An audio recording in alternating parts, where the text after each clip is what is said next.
মধ্যপ্রাচ্য কনফ্লিক্টে প্রতিনিয়তই আসলে খুবই মজার মজার ঘটনা ঘটতেছে।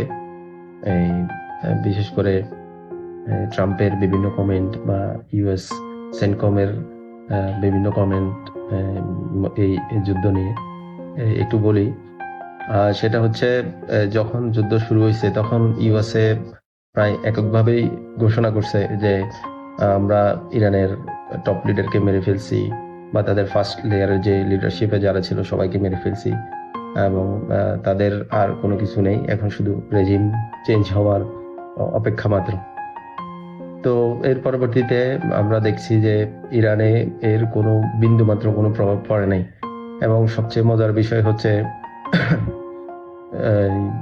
যখন খোমেনি মারা গেছে এবং এটা মোটামুটি প্রকাশ্যে তাদের মিডিয়াগুলোতে স্বীকার করছে, তখনই ইরান কি করছে, একটা মোজাইক ডিফেন্স সিস্টেমে অফেন্সিভ হওয়ার চেষ্টা করছে। এবং এই ব্যাপারটা হচ্ছে এরকম যে তারা যেই কয়েকটা ইউনিট আছে, শোনা গেছে প্রায় 31টা বা 32টার মতো তাদের আইআরজিসির যে সব ছোট ছোট ইউনিট আছে, প্রত্যেকেই আলাদা আলাদা লিডারশিপে কাজ করছে। অর্থাৎ আপনার এখানে কোনো সেন্ট্রাল কমান্ড ছিল না, যে তারা প্রত্যেকেই একটা প্রাদেশিক কমান্ড অনুযায়ী আক্রমণ করা শুরু করছে।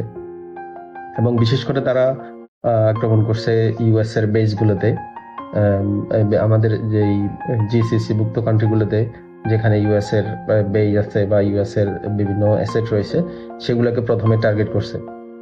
এবং পাশাপাশি ইসরায়েলেও টার্গেট করছে, সেটা তবে ড্রোন বা স্বল্প পাল্লার মিসাইল, যেটা দিয়ে তারা আসলে করতে চাইছে যে তাদের ইন্টারসেপ্টর গুলা যাতে শেষ হয়ে যায়।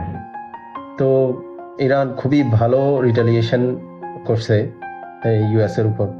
এর মধ্যে দিয়ে আবার ইউএসএ বিভিন্ন সময় কমেন্ট করছে যে আমরা তাদের এমন কোনো টার্গেট রাখি নাই যেটা বাকি আছে, এবং এই যুদ্ধ হয়তো একদম নিকটেই শেষ হবে। কিন্তু আনফরচুনেটলি ইরান ফুললি ডিনাই করে তাদের পররাষ্ট্রমন্ত্রী বলছে যে যুক্তরাষ্ট্র আপনার যুদ্ধ শুরু করলেও যুদ্ধ শেষ করবে ইরান। এবং সেই অনুযায়ী তারা থেমে থেমে আক্রমণ করেই যাচ্ছে।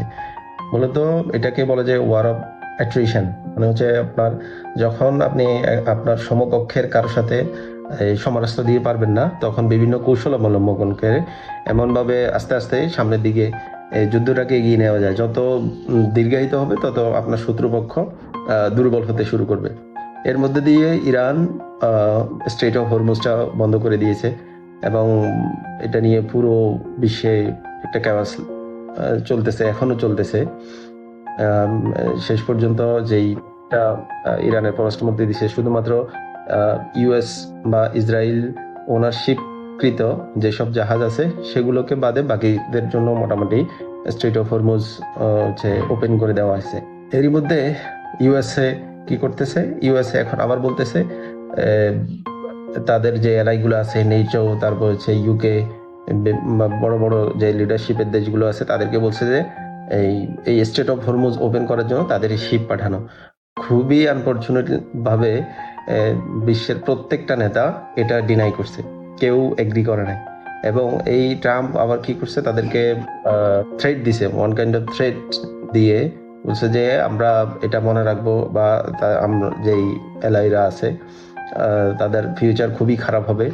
কিন্তু এইসব এখন আর দেখলাম যে ইউরোপের নেতারা বা বই বিশ্বের যেসব নেতারা কোনো ধারই দাঁড়তেছে না। এবং ইরান ফাইনালি মেসেজ দিচ্ছে যে আমরা জয় উদযাপন করার প্রস্তুতি নিচ্ছি। কিন্তু আসলে যে অর্গানোগ্রামটা দেখা যাচ্ছে বা যে চিত্রটা যুদ্ধের দেখা যাচ্ছে, আসলে ইরান এমন একটা পজিশনে আছে যেখানে ইরানকে আর হারানোর মতো কোনো পসিবিলিটি বলেন বা কোনো ক্ষমতা বলেন, এটা আর ইউএস এর নেই। এবং বহির্বিশ্বের যেই মনোভাব, সেটাও মোটামুটি পরিষ্কার, তারা এই সব যুদ্ধে নিজেদেরকে জড়াবে না। তো এই যুদ্ধটা শুরু করছে মূলত ইউএসএ ইসরায়েলের এজেন্ট হয়ে, এবং এই কারণে এই যুদ্ধটা শুরু করার আগে বিশ্বের কারোর সাথে কোনো আলোচনা করা হয় নাই। তাই বিশ্ব নেতারা এই মধ্যপ্রাচ্যকে নিয়ে আর আপাতত কনফ্লিক্টে জড়াতে যাচ্ছে না। তো এই হচ্ছে প্রতিনিয়ত বিভিন্ন রকম হাস্যরসাত্মকমূলক ঘটনা ঘটতেছে ইউএস এর সাথে। দেখা যাক ফাইনালি এটা কোথায় গিয়ে ঠেকে।